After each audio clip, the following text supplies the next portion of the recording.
जाति आधारित गणना के बाद एक नया पॉलिटिकल नैरेटिव सेट हुआ है और बिहार के मुख्यमंत्री नीतीश कुमार वर्षों से, करीब 20 वर्षों से तो हम ही लोग सुन रहे हैं कि जाति आधारित जनगणना के बारे में वो बोलते आ रहे हैं और उन्होंने करके दिखाया है। इसकी तार्किक परिणति अब क्या होगी, हम जानने के लिए साथ में हैं जेडीयू के राष्ट्रीय अध्यक्ष ललन सिंह।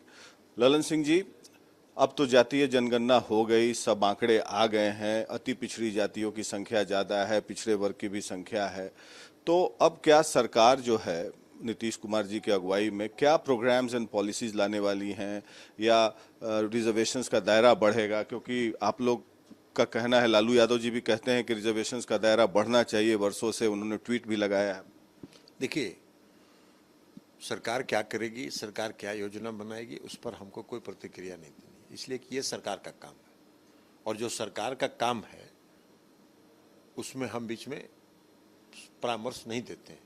इसलिए नहीं देते हैं कि जो वर्तमान में सरकार है उस सरकार का समर्पण है, कमिटमेंट है अति पिछड़े वर्ग के कल्याण के लिए। तो जब जिस सरकार का कमिटमेंट है हम उससे क्यों मांग करेंगे? वो सरकार खुद ही आकलन करेगी और उसके आधार पर निर्णय लेगी कि क्या क्या हमको और उनको आगे बढ़ाने के लिए करना है, उनको समाज के मुख्य धारा में लाने के लिए हमको क्या क्या करना है। उसके लिए हमको कोई परामर्श देने की जरूरत नहीं है। और ये सुप्रीम कोर्ट का जो रूलिंग है, डायरेक्टिव है 50% का कैपिंग का, तो उसके लिए फिर नया कॉन्स्टिट्यूशनल अमेंडमेंट करना होगा। तो क्या आप लोग चाहेंगे कि वर्तमान केंद्र की सरकार जो है कि कॉन्स्टिट्यूशनल अमेंडमेंट करके और इसमें रिजर्वेशंस का दायरा बढ़ाए? हम लोग तो जरूर चाहेंगे। दो बात हम लोग चाहेंगे इस केंद्र की सरकार से और बिहार में जो जाति आधारित गणना का परिणाम आया है उसके बाद दो मांग हम करेंगे सरकार से।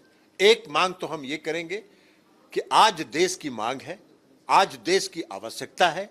आपका 2021 में जो जाति आधारित जनगणना प्रारंभ होना था अभी तक नहीं हुआ है। आप इस देश में अविलंब जाति आधारित जनगणना कराइए ताकि पूरे देश के लोगों का आबादी का पता चल जाए। और ये मांग है, ये आवश्यकता भी है इस देश की। तो इसलिए आज हम मांग करेंगे उनसे कि ये करिए। दूसरा, 50% आरक्षण का जो कैप है, जो रुकावट है कि आप 50% से ज्यादा आरक्षण नहीं दे सकते हैं, उसको संविधान से पायदान पर जो है वो समाज के मुख्य धारा में आएंगे कैसे? ईडब्ल्यूएस को जो 10% आरक्षण मिल रहा है उसके बारे में क्या है? वो सही है, वो सही है या गलत है? जो है सो आरक्षण है।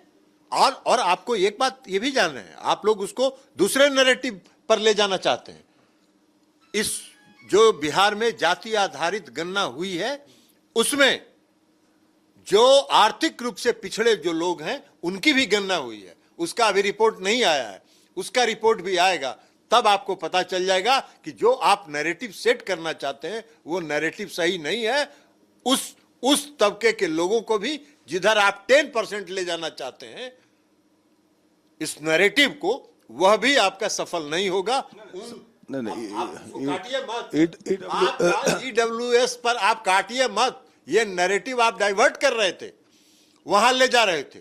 मैं आपको कह रहा हूं कि इकोनॉमिकली बैकवर्ड जो आर्थिक रूप से पिछड़े लोग हैं उनकी भी गणना हुई है, जो सेकंड रिपोर्ट में आएगा। और जब वो रिपोर्ट आएगा तब आपको पता चल जाएगा कि जिधर आप ईडब्ल्यूएस ले जाना चाहते हैं उधर भी सरकार योजनाएं बनाएगी। आपने कहा कि जो जिसकी जितनी संख्या उतना रिजर्वेशन, वो है। तो उसके साथ साथ ईडब्ल्यूएस को 10% मिल रहा है। ईडब्ल्यूएस को मिल रहा है तो इसलिए कि इकोनॉमिकली बैकवर्ड है। यहां भी जाति आधारित जो गणना हुई है उसमें ईडब्ल्यूएस का भी है, ईडब्ल्यूएस की भी गणना हुई है। तो आपका नैरेटिव नहीं चल पाएगा।